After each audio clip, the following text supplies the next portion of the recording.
Dito isso, gente, eu estava aqui conversando com vocês e aguardando o nosso convidado. Então, ele já está conosco.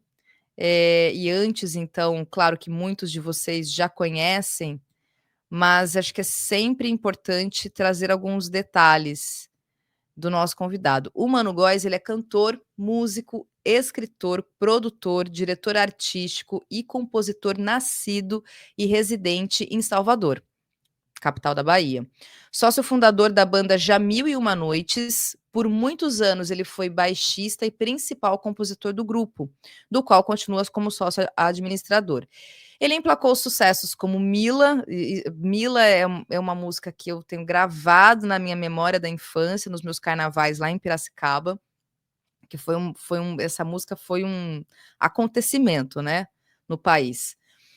Também Acabou, Praieiro, outra música que eu cantei muito nas micaretas da vida que eu fui, Celebrar e Saudade, Pra Te Ter Aqui, Minha Estrela, De Bandeja e Dani, essa última em parceria com o Biquíni Cavadão, entre outras composições que lhe renderam por muitos anos as primeiras posições do ranking elaborado pelo Escritório Central de Arrecadação e Distribuição, o ECAD.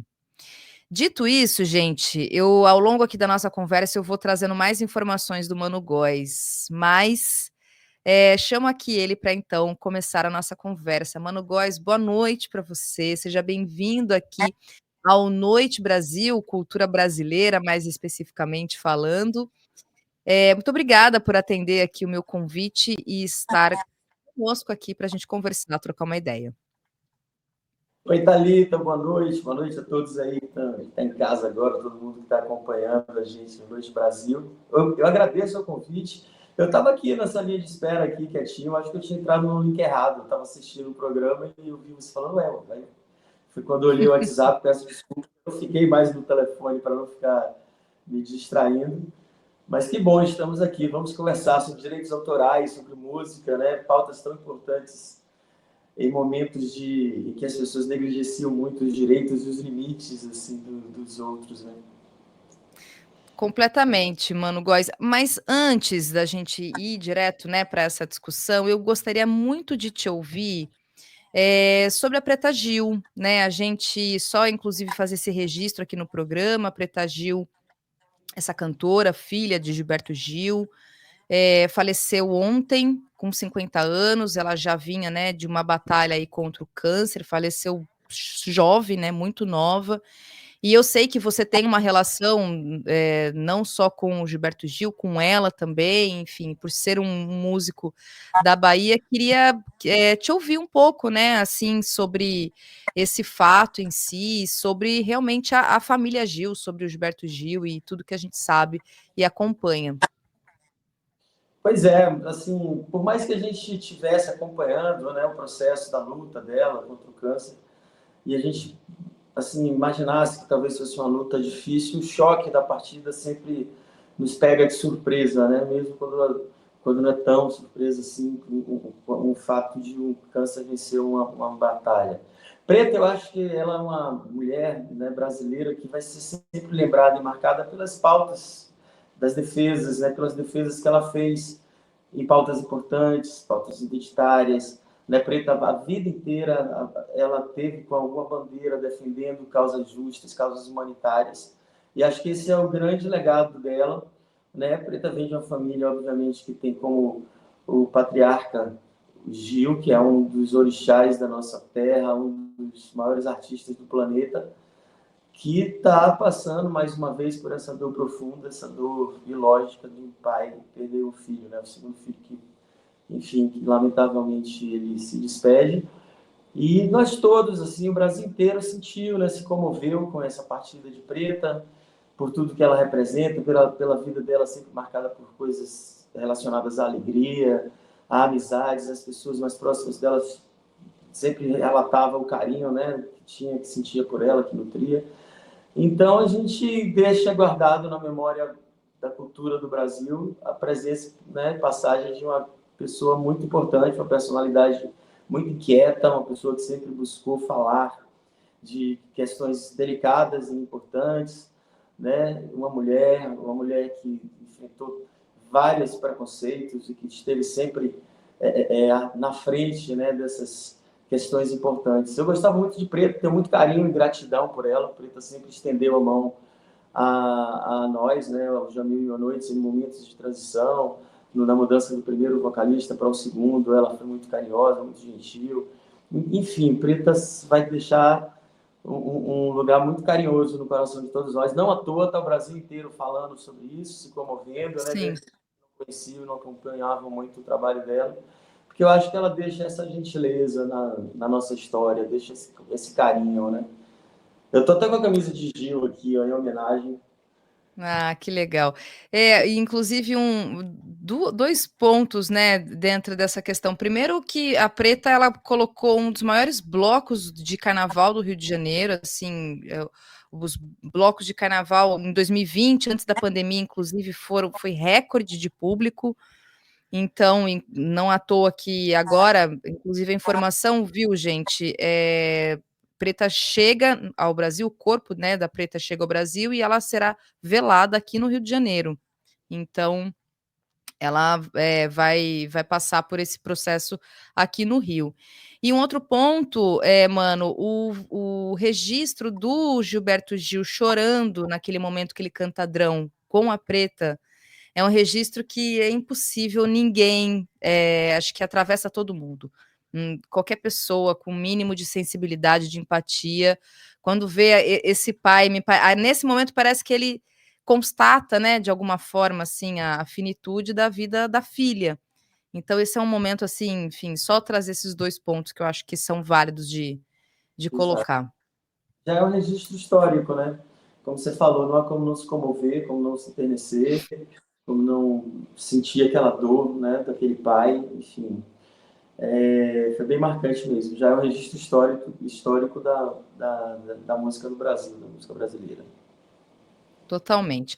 E aí, para fazer então aqui a próxima pergunta, né, para seguir com a nossa conversa, eu queria só ler mais um pouquinho da sua bio que você me enviou.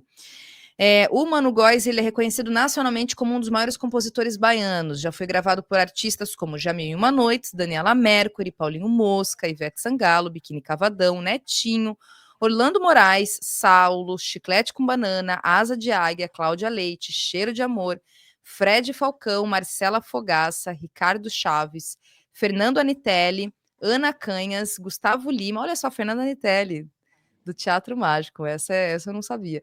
Gustavo Lima, Gustavo Mioto, Lucas Luco, entre outros, que tomaram suas músicas conhecidas em todo o país através de suas vozes. Dito isso, mano, eu gostaria de te ouvir um pouco, uma avaliação sua da música brasileira, atualmente, assim. Como é que você está olhando? Qual que é a sua avaliação? Até por um ponto que eu e o Leandro Fortes aqui, seu primo, inclusive, a gente volta e meia, a gente conversa, né? E aí ele fala: eu tenho uma certa resistência com novos artistas, eu fico um pouco mais ali perto dos artistas da minha geração, né? E aí um ou outro eu acabo ouvindo, mas eu tenho uma certa resistência. Então minha pergunta vai um pouco nessa direção, assim, como é que você olha? Porque toda geração é um pouco saudosista, né? Quando pensa em música, assim. Mas você, como um profissional da área, um artista e que está o tempo todo em contato com cantores, inclusive de gêneros diversos, né? Não está ali limitado num único gênero. Queria ouvir sua avaliação mesmo da música, da atual música brasileira, assim, como é que você está vendo, como é que você está avaliando ela? Bom, do ponto de vista assim, das nossas memórias afetivas, né, há um estudo em que as músicas que nos marcam, que nos guiam para o resto da vida, são as músicas que nós ouvimos entre os 10 e os 20 anos de idade. Então, por isso que é normal, todas as pessoas vão ter mais dificuldades de assimilar produtos novos ao longo da vida, por ser parte da nossa formação mesmo enquanto ser humano, né? Já um estudo de muitos anos, isso, né? Isso sempre repetido e constatado isso. Por outro lado, a gente percebe que a música sempre foi um elemento cultural, assim, um elemento de uma manifestação, de uma forma de cultura, de manifestar-se culturalmente, muito dinâmica. Né? De todas as expressões de arte, a música sempre foi aquela mais presente no nosso dia a dia, que está no elevador, que está no hospital, que está no bar, que está em todos os lugares, você tem acesso à música. E ela passa por constantes mudanças de forma de ser consumida. Né? Antigamente as pessoas ouviam música em salões, iam para os concertos, depois em casas de pessoas ricas que faziam aqueles eventos e contratavam os músicos. Aí depois se passou a registrar a música por meio dos gramofones, né? E aí vem as vitrolas, os LPs, CD, e aí agora a gente está no streaming. Sempre que há uma transformação, uma forma de mudar a forma de se ouvir música, há uma mudança também no comportamento das pessoas, na forma de consumir a música e de ter essas referências, né? A música hoje, a partir do streaming, a gente tem observado uma mudança de hábito nos consumidores mais jovens, por músicas com duração mais curtas, né? As rádios hoje aqui no Brasil nós percebemos um predomínio de dois segmentos somente, dois tipos de música assim, dominando as rádios, né? O que faz com que haja uma maior desinformação, uma menor forma das pessoas ouvirem variedades de música, né? Músicas de forma mais diversa. O Brasil ainda não tem um alcance geral de internet, né? Então muitas pessoas ainda absorvem música por meio das TVs abertas e de rádios. Então essa monocultura não é nada saudável. Ao mesmo tempo que o streaming faz com que a gente também viva nas nossas bolhas, né? Então a gente acaba ouvindo mais músicas daquelas que nos interessam mesmo. O algoritmo já manda para a gente as novidades da semana, e vem uma banda nova cantando aquela música de 1980 que a gente gostava, né? E uma outra referência de artistas novos. Faz parte da dinâmica, da forma de se consumir música no mundo. É muito interessante observar isso, acompanhar. Hoje a gente tem um predomínio total dos streams como o ambiência de mais escuta de música, né, no Brasil, no mundo inteiro. E ao mesmo tempo em que você facilite, né, que facilita você lançar a sua música, você como artista novo colocar sua música no ar, por outro lado há um filtro muito grande, muito maior, porque por dia se sobe mais de 120 mil músicas, chega perto de 200 mil músicas todo dia sendo levadas para o streaming, né? Então isso se dilui muito até chegar alguém para ouvir. É um processo bem mais complicado do que antigamente, quando chegavam os CDs, LPs nas lojas. E aí acho que entra uma questão mercadológica também, né? Porque quem tem mais dinheiro, bem simplificando aqui o argumento, mas quem tem mais dinheiro consegue, de alguma forma, aparecer melhor, né? Nos streamings, assim. Isso me parece que enfim, é um recorte que se faz também, né, mano? Assim, infelizmente não é nenhuma novidade isso, né? Porque assim a política do jabá, digamos assim, mudou. Hoje está toda mergulhada nas playlists do streaming, em que há de fato uma segmentação. As grandes gravadoras voltaram com o streaming a ter grande predominância na lógica de mercado. E como eu disse, né? Sempre vai ter nichos. O artista precisa saber com quem ele dialoga para dentro desse nicho ele oportunizar o seu trabalho, aumentar e tentar aumentar o leque de alcance dele, né? Os streams tem o Spotify, por exemplo, tem características assim, muito interessantes, que ele faz um perfil todo detalhado de como anda a sua carreira, né? Qual o país que te consome mais, que está ouvindo o seu trabalho, aonde está sendo ouvido mais. E isso é muito bom até para direcionar um artista, direcionar o seu investimento, né? Porque às vezes um artista investe e atira no alvo errado, onde ele não vai ter um retorno, né? Então isso faz com que você se torne mais objetivo, mais prático e jogue o seu trabalho, né, o seu olhar, a sua lente assim para um lugar em que você vai ter mais resultados, mais retornos, inclusive fazendo shows, participando de festivais, que, né? Como eu digo, apesar da democratização de todo mundo hoje poder ter uma música no streaming, há um processo bem delicado, bem difícil de alcance, né, para um público maior. Estar em playlists é sempre muito bom. E a playlist, infelizmente, muitas vezes, ela é regida por grandes gravadoras, grandes produtoras fonográficas. E A música baiana em si, né, como você, não sei se a gente pode classificar como um gênero específico, porque a gente sabe do que é sempre foi um território muito fértil em termos de produção de música mesmo e produção, que sai fora dos limites da Bahia, né, vai para todo o Brasil mesmo. E queria te ouvir pensando no cenário atual da música baiana, você que produz, enfim, está completamente inserido nesse contexto, pelas razões óbvias também, claro. Mas queria te ouvir em que sentido? Eu vou falar para você um pouco, assim, trazer aqui um pouco de um relato pessoal.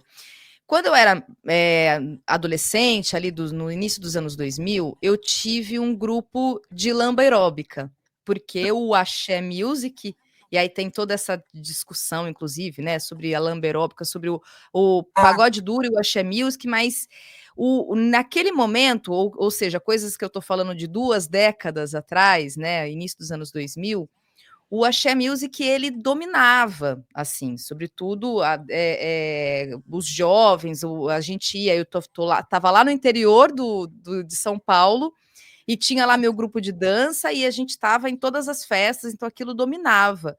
Eu me lembro quando a gente chegava no carnaval, tinha essa coisa da disputa pela música do carnaval e tal.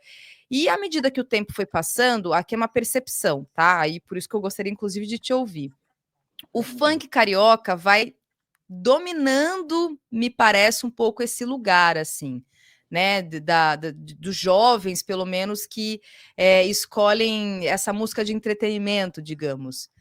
E aí eu queria te ouvir nesse sentido, assim, como é que você vê nesse momento, ainda que, por exemplo, eu, justamente pela minha trajetória pessoal, eu ainda escuto muito música baiana, o axé music no geral e tal, mas eu sei que houve esse movimento.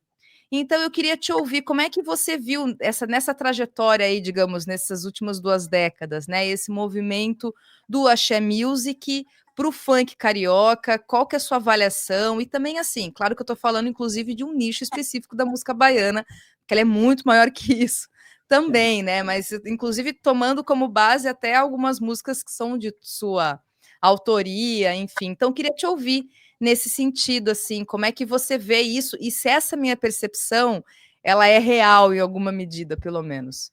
Não, você está corretíssima. Sem dúvida, a Axé Music deixou de ser protagonista já há bastante tempo, né? Na década de 90 e início dos anos 2000, a Axé representava 30% da indústria fonográfica no Brasil. Era muito dinheiro, eram muitas bandas vendendo muitos discos e tinha um papel assim muito significativo no mercado, na indústria fonográfica.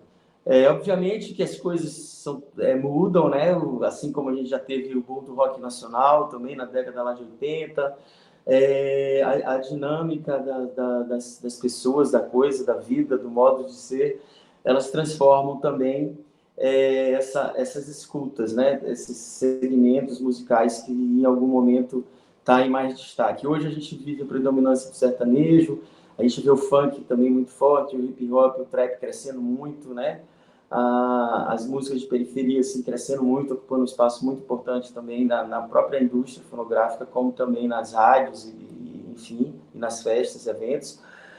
Mas a axé, ela é um gênero, sim, musical. Ela, inclusive, foi uma luta que nós tivemos por algum tempo para que houvesse no Spotify, no Deezer, o destaque lá, né, com o gênero axé. Porque quando a gente ia subir uma música da Bahia, dos artistas de banda baiana, assim, não existia o gênero axé, né? Colocava em world music, colocava em pop, mas agora já tem lá o axé. Tem o Dia Nacional do Axé, que foi sancionado agora, né? Falta só a canetada de Lula, mas já passou pelo Congresso e pelo Senado, e que estabelece que o dia 17 de fevereiro é o Dia Nacional da Axé Music, por conta de ter sido o primeiro dia de carnaval do Carnaval da Música Fricote, né, de Luiz Caldas, que é considerada um marco, assim, um divisor de águas, a pedra fundamental daquilo que veio a ser chamada de Axé Music, que é uma música que veio do carnaval, né, que vem de muitas referências anteriores ao que veio a se chamar de axé, do frevo, né, da guitarra baiana, das interferências de outros tipos de ritmos, como o galope. Mas na década de 80, tudo isso se condensa com as influências caribenhas, influências africanas de uma forma muito forte. E aí se cria, né, como essas criações que vêm da Bahia, que é um povo muito criativo e rítmico, é um gênero totalmente novo, uma música totalmente nova, interessante, original, né, que por um lado foi muito bom para a Bahia como cartão postal, né, ter a Axé Music, por outro lado também naquele momento foi um pouco danoso, porque acabou implodindo todas as outras formas de expressões musicais que havia na Bahia, as bandas de pop, de rock, né, ficaram todas abafadas, porque a indústria fonográfica não se interessava por outros estilos de música que não fosse axé, né, porque pop e rock já estavam fazendo no Rio, São Paulo, Brasília, então a indústria não se interessaria, então, mas se interessou muito por um produto novo, original, com influências rítmicas negras, africanas, também caribenhas e tal, e que trouxe um frescor novo em um momento, né, de transformações políticas no Brasil, um momento da redemocratização, das diretas já. Então, ela traz esse frescor, a música baiana trouxe essa alegria da rua, do frescor, do ritmo, e ela veio trazendo artistas muito interessantes, né, como Luiz Caldas, Daniela Mercury, Jerônimo, o Olodum, né, que tem Neguinho do Samba, um nome muito importante para todos nós artistas baianos, porque Neguinho do Samba foi o inventor da célula rítmica chamada hoje de samba reggae, e o samba reggae é a espinha dorsal da música que veio a ser chamada de axé music, sabe? O samba reggae é um dos elementos mais importantes da música brasileira, genuinamente brasileiro, nacional, e daí o interesse, né, da Axé Music pelas pessoas e, de fato, proliferou assim, muitos artistas, um monte de baiano invadiu o Brasil levando música, dança, a cultura das micaretas, né, as festas, que hoje essas festas existem muito inspiradas nos formatos de festas que a música baiana fazia na década de 90 e anos 2000, início dos anos 2000. Acho que a música ela continua como um elemento forte, ela tem um catálogo muito forte, né? Tem muitas músicas que são músicas muito representativas, que ficaram na memória afetiva das pessoas. Inclusive, um dado interessante, Thalita, assim, que talvez muitas pessoas não saibam, no levantamento da ECAD, né, do ECAD, que é o Escritório Central de Arrecadação de Direitos Autorais, todo ano, entre as 20 músicas mais tocadas em shows no Brasil, pelo menos 8 músicas, chegando às vezes até a 12 músicas, dependendo do ano, são músicas da Axé Music. Né? Todo ano, durante assim, não tem um casamento, uma formatura, uma festa que não toque, alguém não toque uma música baiana, especificamente as mais tocadas sempre, que eu me sinto muito orgulhoso de ter duas entre essas músicas, que são Mila e Praieiro, né? Mas Eva, Baianidade Nagô, Faraó, Prefixo de Verão, Arerê, né, da Ivete Sangalo, são músicas que marcaram muito e que estão sempre presentes em repertórios de shows nacionais, né? De shows de samba, shows de pagode, shows de funk. E isso mostra que é uma música que, apesar de não ser mais protagonista, deixou raízes profundas nas memórias e é uma música festiva, né? Uma música de festa, um componente importante da alegria do jeito de ser brasileiro. Do jeito baiano, inclusive. Não, e não é à toa, mano, que pensando agora aqui de memória, que mesmo os artistas mais novos, né, que tá agora, por exemplo, uma artista do sertanejo, até esqueci, Ana Castela, uma jovem artista do sertanejo, ela tem uma música que é parceria com o Léo Santana, eu acho.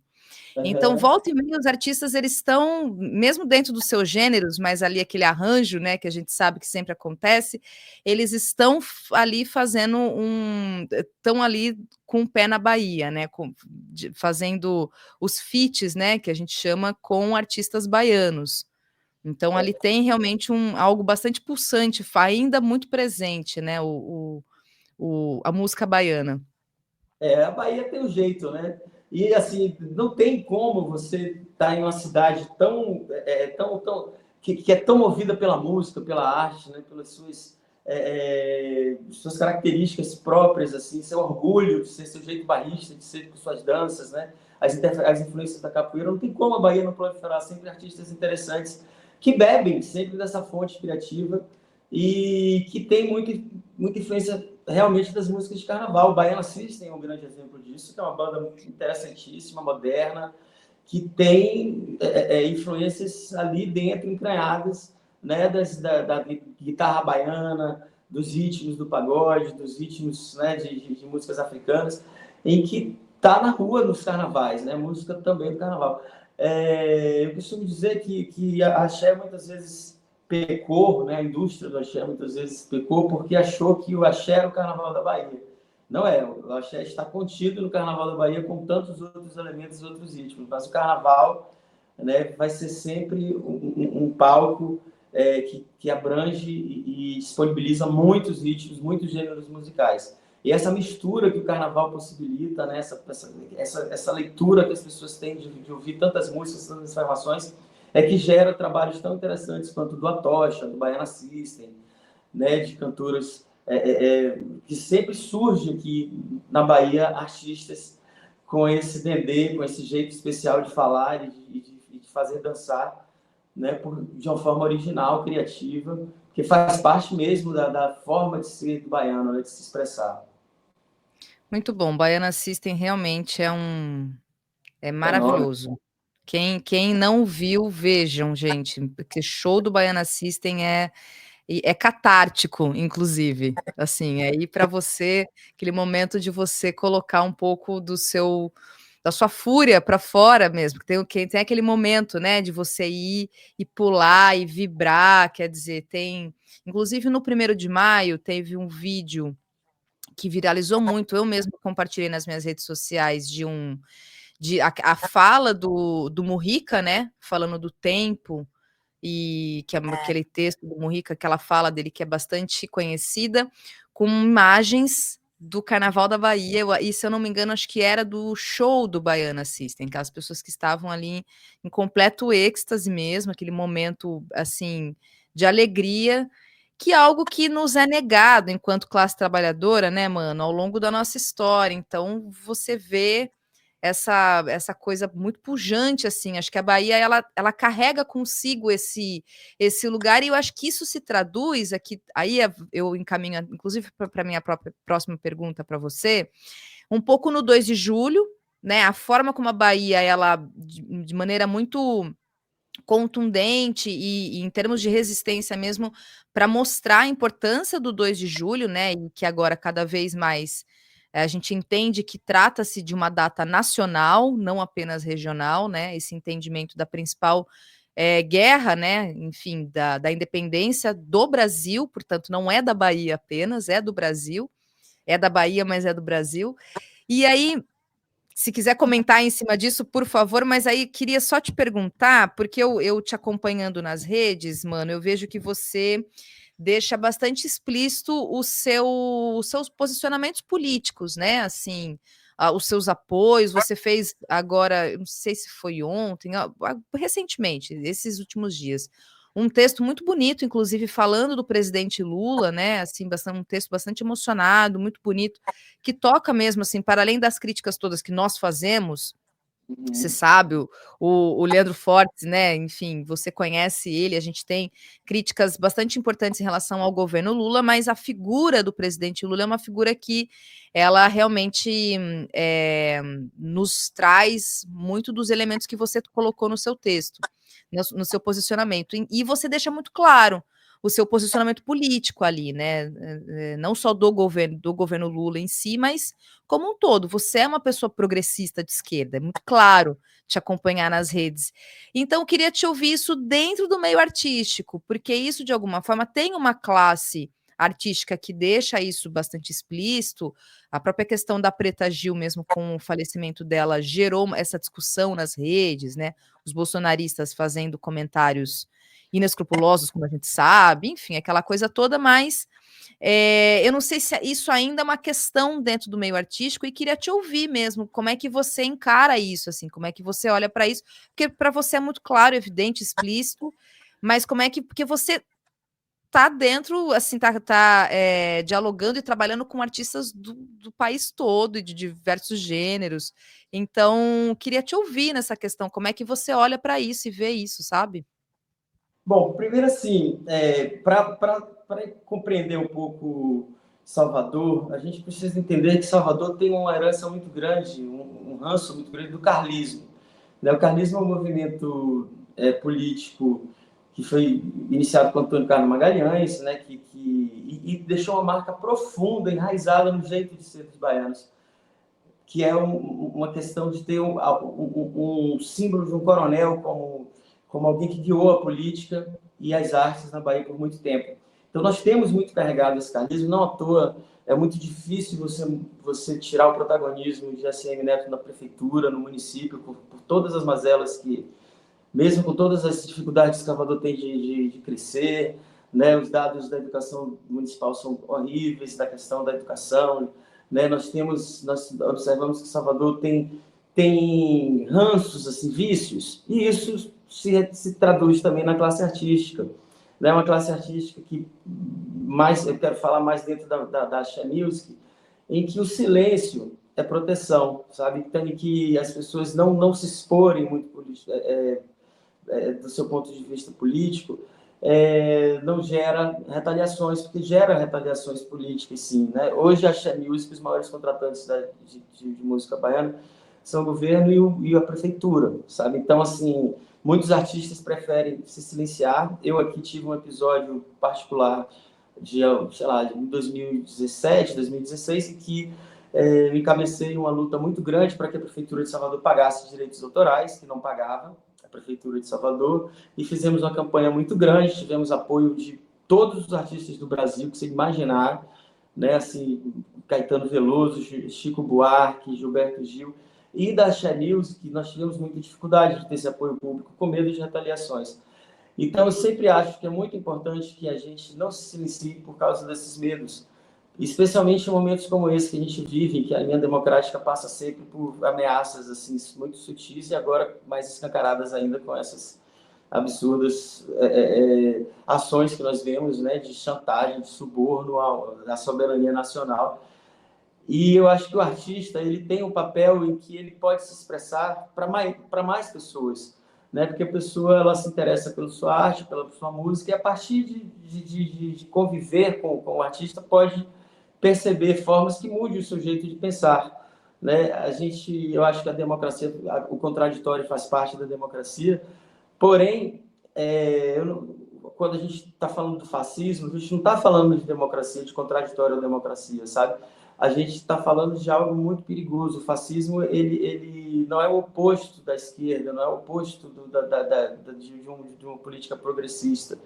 Né? O fascismo é uma linha fora da curva, em que traz somente danos, né, econômicos, priorizando grandes corporações, priorizando a desigualdade social, enfim, isso não é isso não eu não acho que o artista deva ficar de uma maneira passiva observando isso. Acho que deve se manifestar, sabe? Cada um de sua forma, obviamente, mas é importante o falar, porque tem sempre alguém que vai escutar o outro lado. É muito fácil seduzir. O ódio é muito mais sedutor do que o amor, do que a explicação, né? Do que tentar fazer com que as pessoas compreendam as sutilezas, né? Das políticas culturais, enfim, de todas as outras formas de convívio. Porque o ódio é fácil, o ódio é sedutor, né? E eles atingem com esse discurso sedutor de rompimento, né? Como se fosse algo rebelde, algo assim, transgressor para algo melhor, eles acabam falando com pessoas que estão em momentos de transformação, momentos, né? Então, é importante a gente estar sempre pontuando. E por isso que eu faço questão de pontuar, né? Enaltecendo o que eu acho importante, discutindo sobre questões que eu acho importantes também. Até porque eu também hoje não estou mais dentro do palco no dia a dia dos shows, e isso me permite poder observar o mundo de outra forma, sabe? Quando você está na estrada, no dia a dia de shows, você tem, assim, você está mais tempo fora de casa, e nós estamos cansados, as lutas cansam, né? Eu vejo que tem muita gente cansada, e eu sempre falo, olha, eu quero falar, eu não quero parar de falar, não só falar em época de eleição, que é quando as pessoas se manifestam mais, né? Porque eu acho que estar falando é estar lembrando que, olha, o caminho é contínuo, sabe? A estrada é longa e para sempre, não é porque a gente está governando, que não é para ter críticas e nada, mas é para também estar lembrando que tem muita gente trabalhando de encontro à democracia, de encontro à cultura, de encontro às artes. Então, por isso que eu pontuo sempre, né? E ser artista no Brasil é, de fato, você estar o tempo inteiro procurando formas de sobreviver, né? Nós moramos em um país que tem uma riqueza cultural muito vasta, né? Muito bonito você saber que moramos em um país que cada região tem seus sotaques, seus jeitos, né? Suas características próprias, a música do Norte, a música do Nordeste, a música do Sul, e nós acabamos nos comunicando de alguma forma por meio da arte. Então, a gente tem que estar sempre produzindo, né? Falando de amor, falando de alegria, mas também, né, cuidando de lembrar as pessoas que, olha, a gente tem que ficar atento, senão, né, a democracia está sempre por um fio. Mano, E por mais desculpa, pode terminar. que eu faça, que eu faça praieiro, que eu faça Mila, né, que eu faça músicas para as pessoas cantarem, se emocionarem, músicas falando de amor, você não precisa fazer discursos por meio de sua música para você passar a mensagem, sabe? A alegria é uma mensagem, né? O amor é uma forma de revolução também. Totalmente. E aí, eu queria te ouvir, pegando um gancho nessa sua fala, sobre o agronejo, o sertanejo. Assim, não sei se você tem uma avaliação sobre isso, porque eu que venho do interior de São Paulo, inclusive, eu olho com tristeza até, assim, né? Porque, enfim, a despeito de tudo que se pensa sobre a música sertaneja, mas, de alguma forma, neste momento, ela foi cooptada, de fato, pela extrema-direita e tem uma relação totalmente, assim, de determinados artistas, inclusive, não toda ela, mas enfim, quando a gente está pensando no que está aí no mercado, né? Especificamente, tem uma relação direta com o agro, com a extrema-direita, com determinados artistas que estão muito vinculados a isso, que fazem os seus posicionamentos, inclusive, se aliando aos fascistas, né? Não tem como não falar, mas você como um músico, compositor, artista, como é que você olha para isso? Porque isso está dominado, inclusive dentro dos streamings, né? Eles também estão. E aí tem toda uma discussão, porque é a música mais ouvida do Brasil, por qual razão? Porque todo mundo realmente gosta ou porque domina? Então eu fico bastante assim, eu não tenho uma opinião formada sobre isso, porque o sertanejo é uma música popular também. Né, ela Sim. tem uma raiz que ela é popular. Então, você como um artista, assim, como músico, com a trajetória que você tem, como é que você olha para o sertanejo nesse momento, para o agronejo e essa vinculação direta com a extrema-direita, com o agro, ou seja, com o que há de pior nesse país, né? Eu, como artista, fico muito triste de ver colegas, né, artistas, defendendo pautas que são indefensáveis, né? Como assim, o fim do Ministério da Cultura, sempre uma visão rasa da Lei Rouanet, né? Uma falta de compreensão, ignorância nesses aspectos, e que sempre há um discurso raso e uma falta de leitura, né? De interesse por literatura, ou por outra forma assim, de consumo de arte, né? Então, esse olhar raso de mundo faz com que as pessoas acabem tendo menos empatia social, né? E acabem transformando a música em um banco de negócios, né? Então, a música é um componente somente a mais para os grandes negócios que são feitos, né? Das festas, enfim. Acho que isso gerou artistas que não têm o menor comprometimento com o bem-estar social, que não seja o de si próprio, sabe? Não há um espírito de coletividade.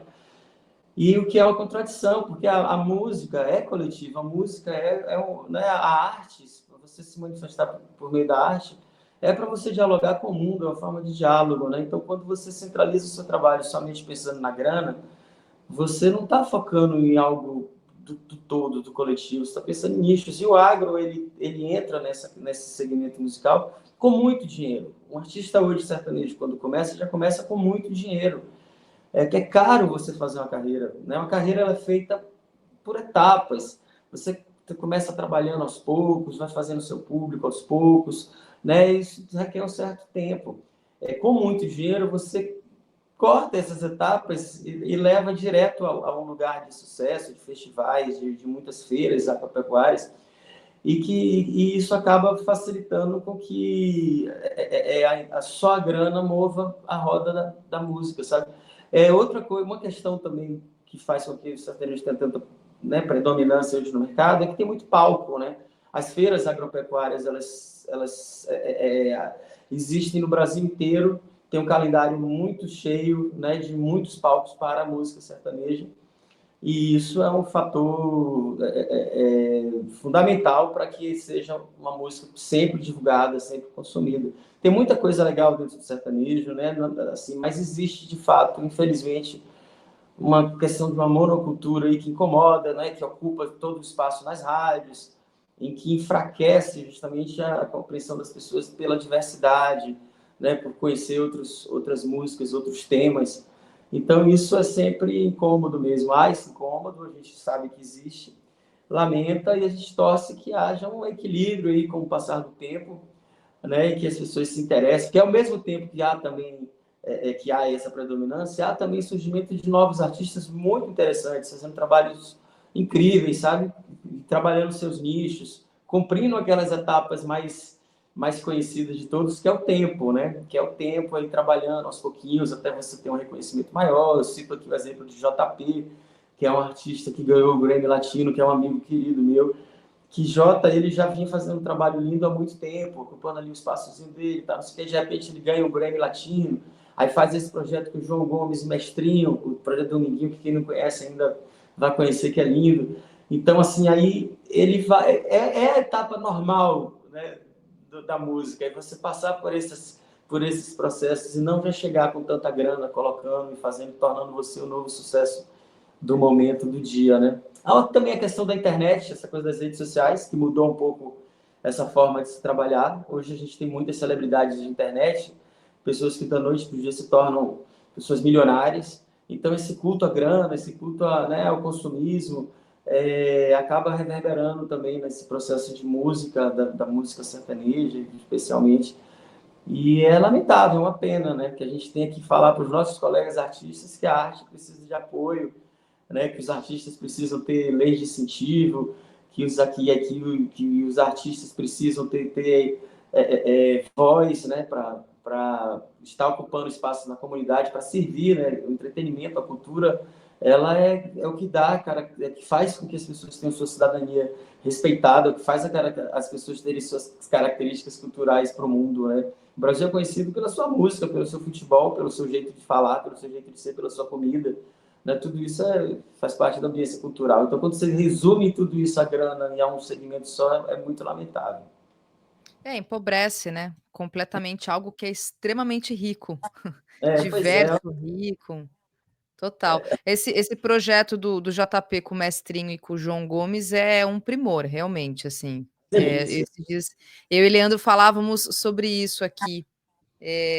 Ainda que alguns shows, né, mano, estão aí custando meio salário mínimo. Não que não valha, né? A gente poderia, não é a discussão sobre o valor do artista ou da arte em si.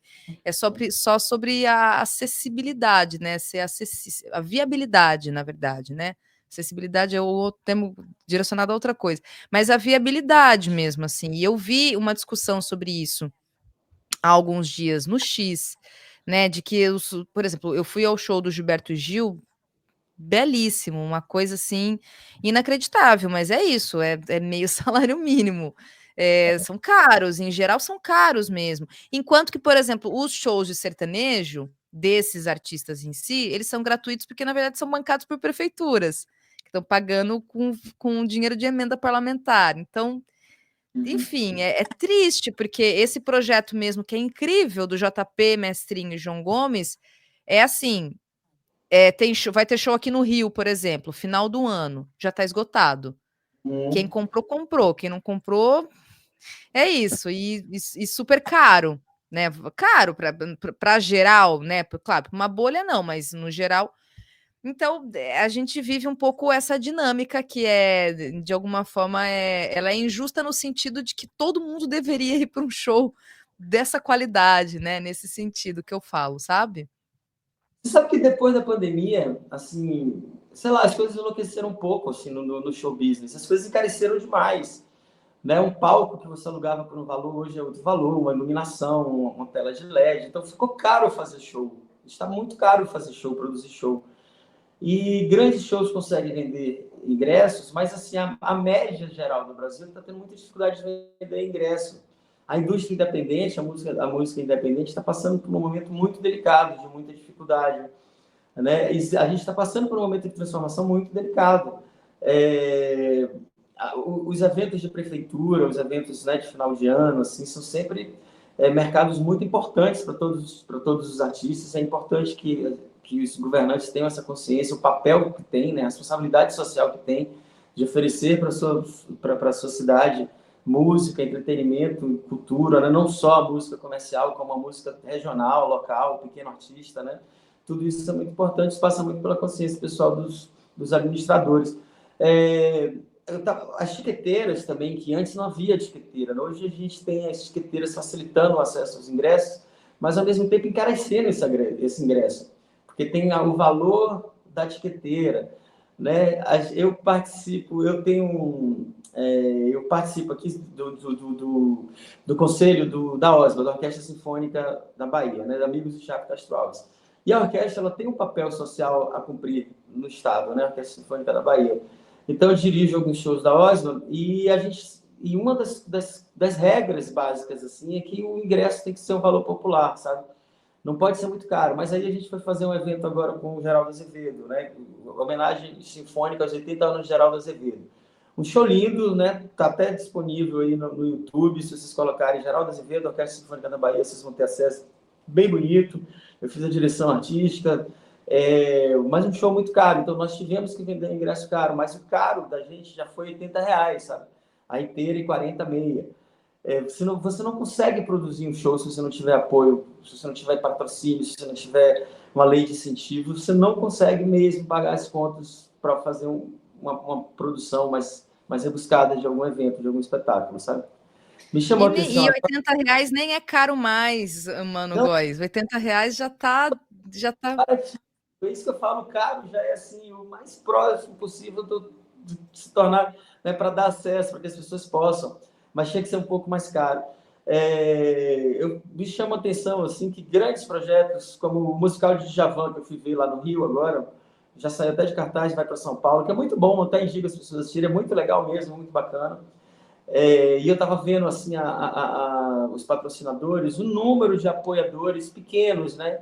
Além da lei de incentivo que teve, além dos grandes patrocinadores que eles tiveram, os pequenos apoiadores que estavam lá, restaurante, bar, que estavam apoiando provavelmente com algum valor para que se torne viável, se torne possível fazer aquele espetáculo acontecer e permanecer em cartaz, sabe? A gente precisa muito de parceiros, de patrocínio, sabe? Os artistas também precisam ter uma certa delicadeza nesse momento e compreensão de que às vezes o contratante ele contrata a banda, o artista, e às vezes na cláusula do contrato do artista diz que não quer nenhum tipo de vínculo com o patrocinador em pós-venda, né? Que faça assim, vai divulgar o show do, sei lá, o show do Leandro Fortes em Brasília. Aí, do pós-venda aparecer ali uma marca da cerveja que patrocinou, sabe? Porque às vezes é a contrapartida que o cara que está botando dinheiro quer ter. Olha, eu quero no pós-venda que minha marca apareça ali no meio do show, de todo mundo, da plateia e tal, sabe? Porque senão fica muito difícil, né? A gente tem que dialogar sempre olhando os dois lados para que se torne possível e viável a arte ser vendida, né? As pessoas consumirem a arte. Mano, aí sim, agora eu queria muito te ouvir. Primeiro para dizer que o Mano Góes e você, mano, é diretor da União Brasileira de Compositores e queria que você falasse o que que é isso, a União Brasileira de Compositores, né? O que que vem a ser e também qual que é o contexto atual da questão dos direitos autorais. Eu me lembro vagamente, já tem alguns anos, inclusive, de uma discussão que gerou na internet com a Anitta. Eu acho que ela fez até uma live com um deputado a respeito de uma alteração, estava sendo discutida na questão do pagamento dos direitos autorais, isso estava sendo discutido, debatido no Congresso. Então, eu queria te ouvir um pouco, né, do contexto atual da questão dos direitos autorais, mas primeiro fala para a gente o que que é essa UBC, a União Brasileira de Compositores, instituição da qual você é diretor, inclusive. Tá. O Brasil tem uma forma de distribuir direitos autorais de execução pública de música muito interessante, né? De uma forma muito particular, peculiar e muito produtiva, muito eficiente. Nós temos o ECAD como escritório central de arrecadação e 7 sociedades de gestão coletiva que administram o ECAD. Dessas 7 sociedades, a UBC é uma dessas 7 sociedades de gestão coletivas, né, que distribui e protege direitos autorais de execução pública no Brasil. A UBC é a mais tradicional, a mais antiga. Hoje detém 68% do market share de distribuição de direitos autorais no Brasil. É uma super sociedade, né, que foi fundada por artistas maravilhosos como Mário Lago, Braguinha, e que segue a tradição, né, de dignificar o papel do autor na cadeia produtiva da música. Eu sou um dos diretores, nós somos 7 diretores. Eu já estou no meu 4º mandato. Esse ano que vem que se encerra, né? Eu não posso mais pelo Estatuto ser, mas tenho uma alegria enorme de participar disso, né? De ver como é importante termos estruturas sólidas, pessoas sérias trabalhando para proteger o autor. Esse caso específico de Anitta com o Felipe Carreira, acho que é o nome dele, do deputado, não lembro, foi algo bem marcante, porque teve uma grande mídia, né? Teve uma grande repercussão, em que estava sendo debatido ali mais uma tentativa de mudanças na lei prejudicando os autores. Os autores são os personagens mais invisíveis de uma cadeia produtiva. A gente está falando aqui do sertanejo, do axé, né? Das músicas populares e tal, do hip hop. Os compositores, eles não aparecem, eles não estão nos palcos, eles não estão nos programas de TV divulgando, eles não estão no streaming, né? Eles são os personagens invisíveis que fazem com que tudo isso possa existir. E os compositores, a forma deles ganharem dinheiro é justamente pela proteção dos direitos autorais. Então, a UBC é essa sociedade que cuida dessa parte de distribuir os direitos autorais para os autores, né?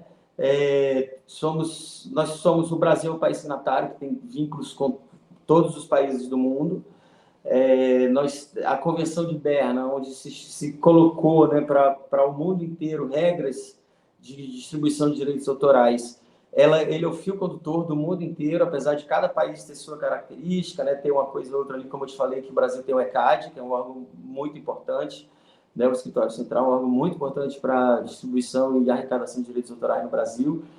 E na Argentina já tem outro tipo de modelo, na Suécia tem outro tipo de modelo, na Inglaterra, que copia, inclusive, o modelo do ECAD, tem suas particularidades, mas o fio condutor foi o que foi determinado na Convenção de Berna e que é seguido por todos os países do mundo, ou seja, que é dignificar e pagar o direito autoral de todos os artistas do mundo inteiro. O que toca na Inglaterra, de um artista brasileiro, a Inglaterra nos envia.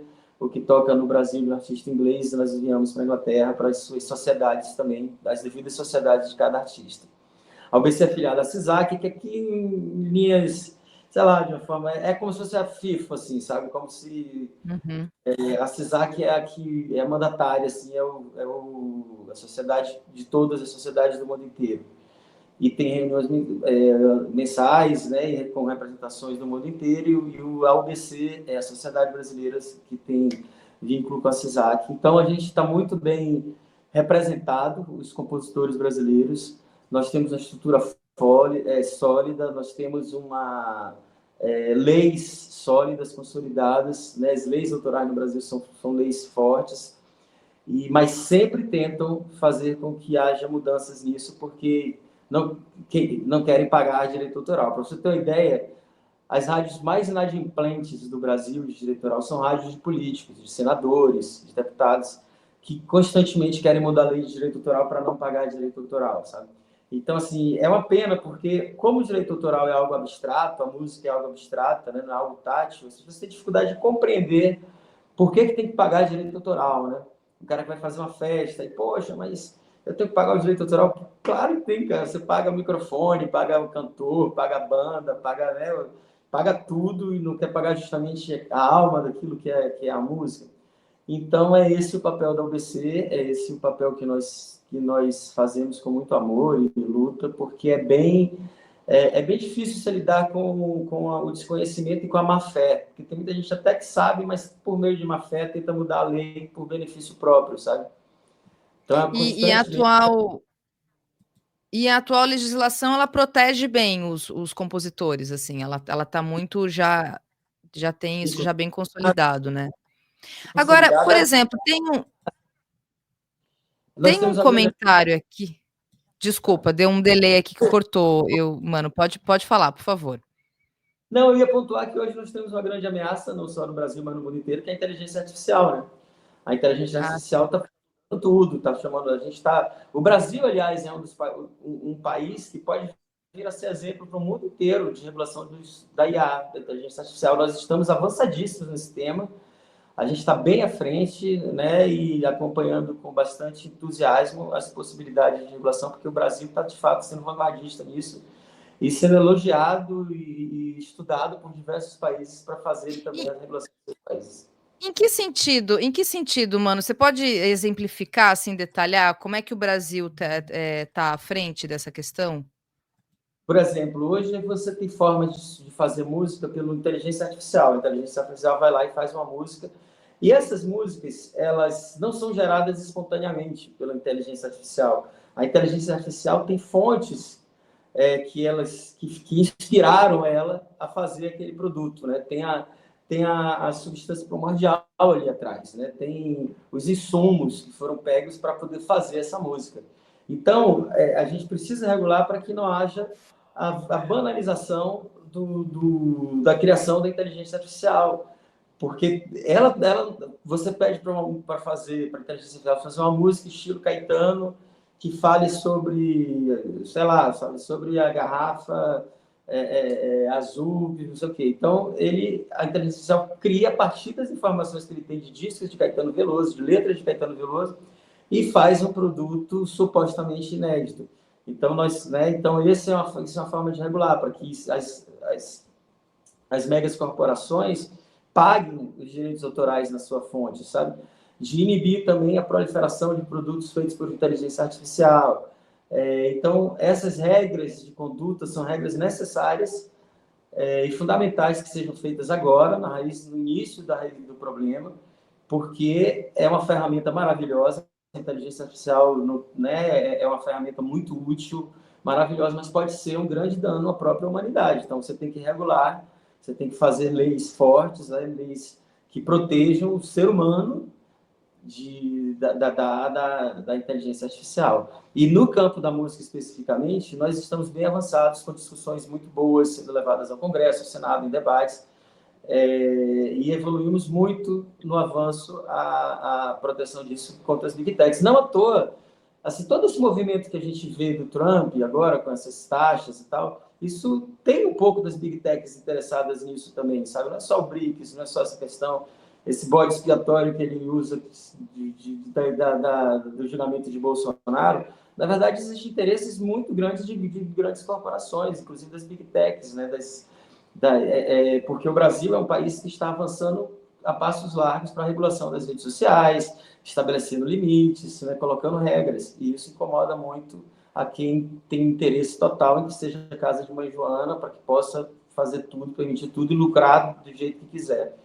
Então, é uma discussão bem interessante, e no âmbito da música, a inteligência artificial, que é uma excelente ferramenta, né, a gente já usa bastante inteligência artificial para fazer estudos de arranjo, para fazer trabalhos assim com a inteligência artificial, mas é preciso que haja cuidado e não esquecer que a inteligência artificial ela não se inspira de uma Do manifestação nada, né? Claro. pegando informações de artistas que têm seus direitos garantidos e protegidos. É isso. E aí, uma dúvida que se eu não me engano, acho que até eu com o Leandro a gente chegou nessa questão. Tem uma coisa das lives especificamente que a gente é vetado em colocar músicas. E aí o argumento é porque a gente cai Isso. no direitos autorais. E aí a questão, inclusive, acho que eu me lembro até do Leandro falando isso, falou assim, mas a plataforma já não paga os direitos autorais para o artista? Por que é que por exemplo, os canais, o Farol Brasil, por exemplo, vai sofrer alguma penalidade? Porque é isso, né? Nós sofremos penalidades caso a gente coloque alguma música aqui específico, e aí nossas lives não serão monetizadas, enfim, alguma coisa. Inclusive, a gente corre o risco até de ficar suspenso por dias, semanas, enfim. Então tem é algo bastante rígido nesse sentido. A Silvia, inclusive, até pergunta: olha só, por que não podemos, ela pergunta, usar músicas nas lives, mas podemos usar no TikTok? Isso tem a ver com a plataforma, ou seja, com a empresa, com o YouTube, no caso, com o TikTok, ou é alguma relação direto com a questão do artista em si? Você saberia dizer, mano?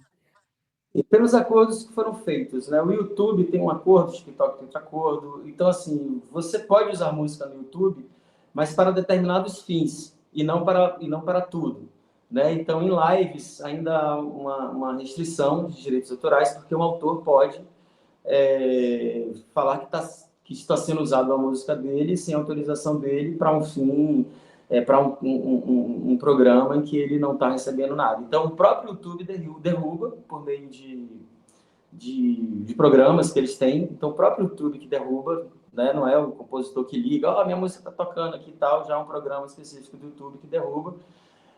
Porque você tem que ter todas as permissões para poder usar a música na plataforma, né? Se eu subir um disco do Jamil, estou dando um exemplo assim, um show ao vivo do Jamil, que tem lá músicas, sei lá, do Asa de Águia, de Durval. Se não tiver autorização de Durval, pode ser que a plataforma derrube, sabe? Então é para fins específicos. No Instagram também, né? No Instagram hoje há uma discussão muito interessante que os artistas perceberam que há uma interação muito grande com os fãs quando eles filmam ensaios. Então, eles estão ensaiando aqui, eu estou com minha banda ensaiando, tocando, aí eu posto no Instagram esse ensaio com a música, sei lá, uma música de Chico Buarque, sabe? Só que ali ele está na página dele, tocando uma música de um áudio original que foi gravado de um ensaio, usando, então, é uma discussão. Isso aí pode, não pode? E é sempre uma discussão, né? Há avanços, há discussões que levam a indagações, vale a pena ou não vale. Então, no caso do YouTube especificamente, é que o uso da música no YouTube ela é permitida em casos específicos, em outros não. Para usar uma música no programa, você precisa ter autorização para usar essa música, então, como a plataforma não tem como ter essas autorizações, ela derruba, né? Ela automaticamente derruba para se proteger de qualquer problema que venha a ter.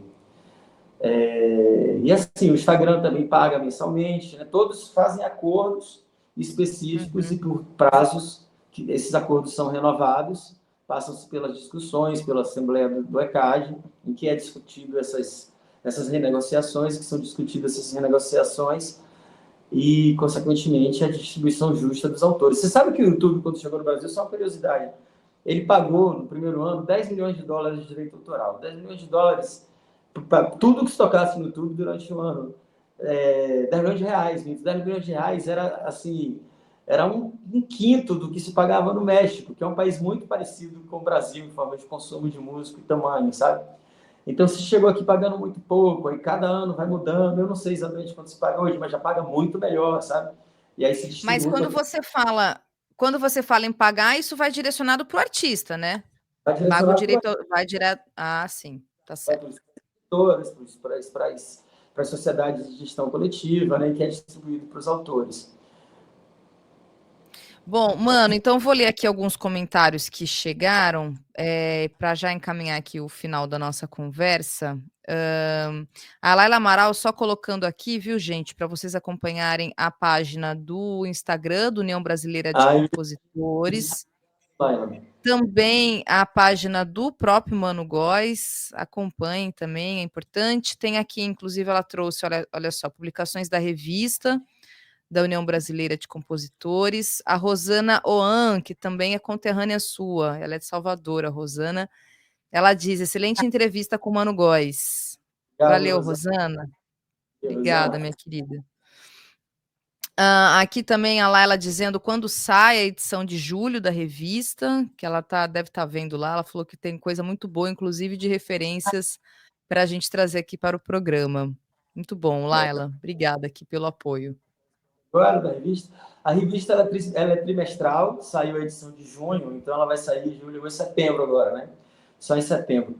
Modéstia à parte, é uma revista, assim, de fato, para mim, a revista de música mais interessante do Brasil. As entrevistas são ótimas. A Mila Ventura, que cuida da comunicação lá da UBC, é uma craque, assim, ela é maravilhosa. Então, as entrevistas são sensacionais, as matérias são muito pertinentes, muito importantes para todo mundo que trabalha e vive de música. É muito bom acompanhar a UBC, porque lá você tira todas as suas dúvidas, inclusive essa pergunta, Thalita, assim, do YouTube, lá você vai ter explicações bem detalhadas sobre qualquer tipo de dúvida que tiver. É uma pergunta até legal que eu vou sugerir que a gente coloque na próxima revista, que a gente faz sempre isso, né? Dúvidas de associados, dúvidas de pessoas, tem uma partezinha lá para tirar dúvidas, perguntas. Eu vou sugerir essa pergunta da... Foi a Laila? Não sei quem fez a do YouTube. Foi a Laila. Exato. Porque a gente sempre fica aqui assim, mas se já tem o direito autoral respeitado, por que a gente vai sofrer sanção? Então, a gente fica um pouco nessa, que é como você bem colocou aqui, aí tem a ver realmente com os acordos, né? Com as Exato. questões. E aí, só para fechar mesmo, mano, eu vi também que você divulgou, e eu achei bastante interessante, que a Bahia tem um festival de música, né? E tem as suas premiações. Queria que você falasse um pouco dele, inclusive você faz uma chamada que são para artistas que me parece que estão começando, ou que já tem ali uma composição, uma música, algo para apresentar.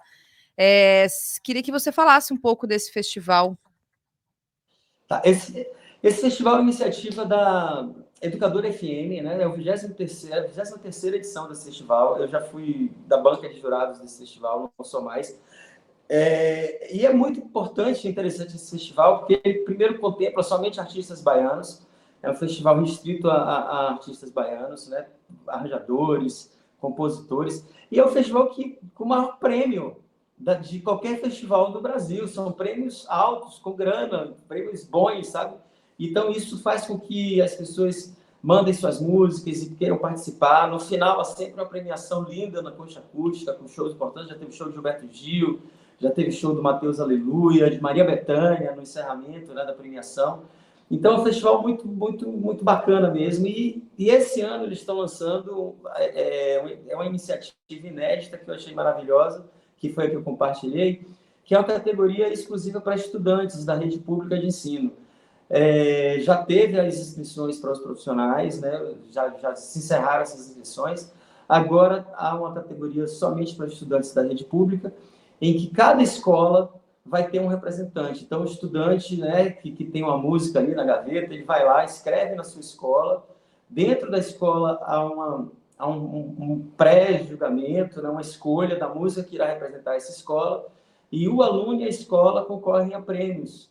E é muito bacana, e são prêmios muito interessantes. No caso desse, que é o primeiro ano, vai ser R$10.000 para o primeiro lugar, R$8.000 para o segundo lugar e R$6.000 para o terceiro lugar. É um prêmio bem robusto, assim, né? Então, os alunos, os estudantes estão empolvorosos, assim, mandando música, tá maior barato, é bem legal. Que massa. E é para a Bahia, são as escolas baianas, né, do estado. Bahia, né? Sim, e eu achei interessante porque isso podia ser modelo para os outros estados. Tem uma coisa que a gente não tem mais, que é festival de música, né, mano? Isso é uma coisa tão legal. E sem dúvida, esse festival, essas premiações geram, fazem nascer, né, artistas novos, né, que saiam daquela mesmice, que procurem só fazer. Então, assim, isso impulsiona a criatividade, né, sem falar que a música, ele como é um instrumento de desenvolvimento humano muito bom, né? As pessoas que trabalham com música, que se desenvolvem com a música, têm uma forma de pensar, uma cabeça mais aberta, né, para a diversidade, para o convívio coletivo, né? Aquilo que a gente conversou há pouco, que é muito contraditório, artistas que representam a extrema-direita, né? Porque a arte, a música é justamente o contrário disso, né? O papel da música na sociedade é florir, é dialogar com todos, com a coletividade, enfim. Então, é muito bom estimular jovens, né, a participar, a fazer participar desses festivais. Para as escolas é muito legal, né? Acabou se criando uma gincana, assim, tá todo mundo querendo participar. As escolas felizes também, porque vai gerar também premiações para as escolas, né? Poder investir melhor, enfim. Então é muito legal, muito interessante, genial esse projeto. Genial, realmente. E aí, por último mesmo, assim, para me despedir de você, queria que você falasse desse espetáculo. Você até mencionou, já falou, né? Mas que em setembro vai ter uma homenagem da Sinfônica aos 80 anos de Gal Costa, que é Isso. o OSBA, né? O que que é isso? Inclusive, até onde que vai ser apresentado? Vai ser só na Bahia? Vão ter em outros lugares? A gente pode, inclusive, divulgar aqui no programa também, mas se quiser comentar um pouquinho a respeito. A OSBA é a Orquestra Sinfônica da Bahia, né? É uma orquestra amada pelos baianos. Todos os espetáculos da orquestra são sempre lotados e a OSBA tem assim 90% das apresentações dela são de músicas de concerto, músicas sinfônicas, de músicas clássicas. E 10% é voltada para projetos populares. Tem o baile concerto, que é de carnaval, né? Tem o São João Sinfônico, que a gente já conversou que esse ano a gente homenageou o Geraldo Azevedo. Tem o Os Brega, que é de música brega, que é maravilhoso, né? Que é divertidíssimo. Então, assim, faz sempre com que... Porque o papel da orquestra sinfônica na sociedade é conversar com a sociedade, né? Servir a sociedade. Então, a maioria dos eventos são gratuitos. No caso de alguns eventos que são mais caros, como esse de Gal, que vai ser no dia 26 de setembro, o dia de aniversário de Gal, lá na Concha Acústica, as vendas ainda não abriram. Sempre esgota rapidamente, lamentavelmente não tem como atender a todos. Em 3 horas que se coloca para vender, os ingressos são esgotados. O maestro Carlos Prazeres, que é o regente da orquestra nesses espetáculos, é um cara muito bacana, um cara que tem uma visão, um olhar muito assim aberto para a música, sabe?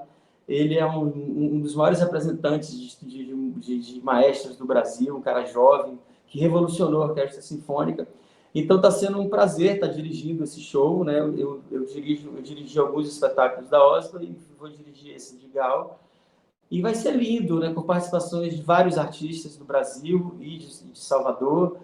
É uma grande dificuldade você resumir o repertório de Gal, né, para um show. Ontem a gente teve a difícil e dolorosa tarefa de cortar músicas do repertório, de tirar músicas. Não pode tirar, mas tinha que tirar porque não cabia, não tem como fazer um show. Né? Então a gente teve que resumir o repertório. Vai ser lindo, a gente está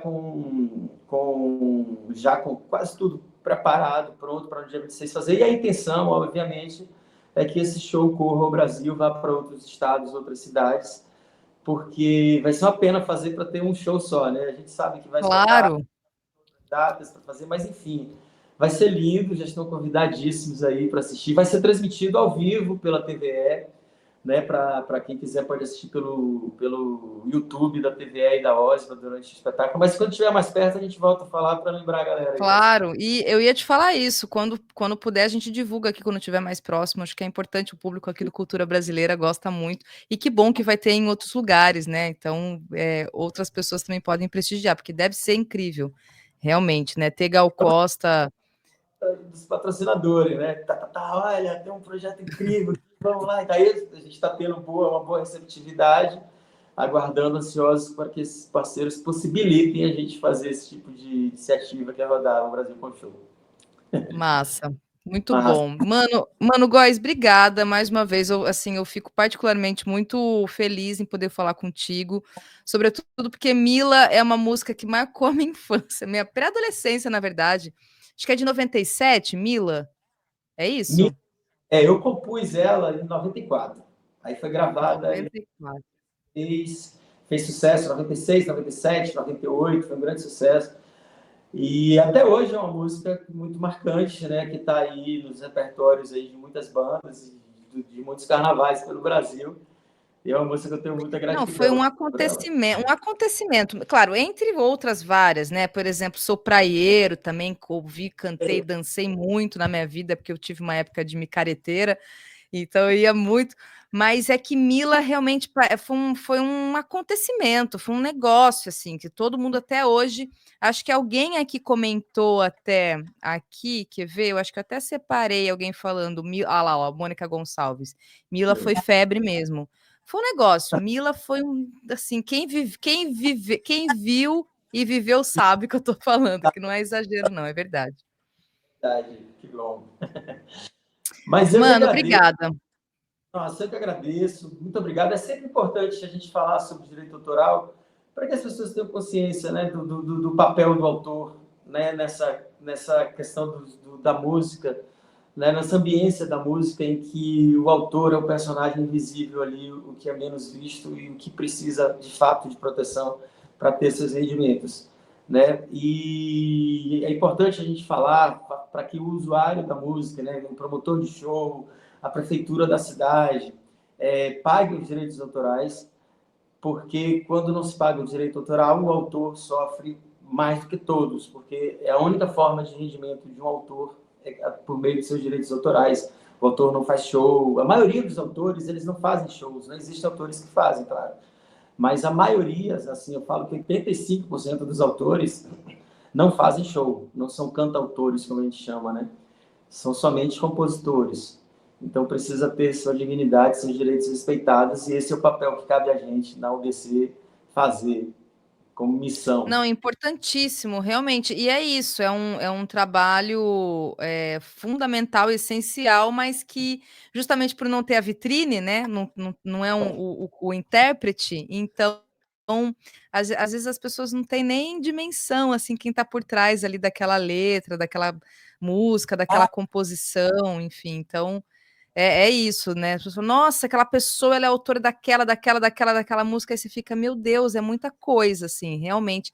É uma injustiça de alguma forma, em alguma medida não deixa de ser, porque é uma arte, mas não tem a vitrine mesmo, né, da arte, né? O compositor tem aquela coisa que ela é transmitida através do intérprete. Então, é importante falar disso. Você tem toda a razão. Exatamente, sempre importante. Obrigado pelo espaço, conte aqui com a gente sempre, tá? Adorei, obrigado, parabéns pelo papel que vocês desempenham, né, por a gente estar tendo um olhar crítico, sempre questões importantes, pertinentes, questionamentos válidos, né, para que a gente também não entre naquele erro de só aplaudir, né? É preciso também criticar, é preciso a gente avançar, dar saltos maiores, sem esquecer também de que a gente está caminhando aí contra uma maré no mundo inteiro de ascensão do fascismo, da extrema-direita, então cada vez mais é importante a gente falar do papel da gente na sociedade. Obrigada, Mano Góes. Até uma próxima. Vamos marcar aí, que tem mais assunto que a gente pode falar. Tchau, tchau. Então, beijo para Léo, Valeu. beijo, obrigadão.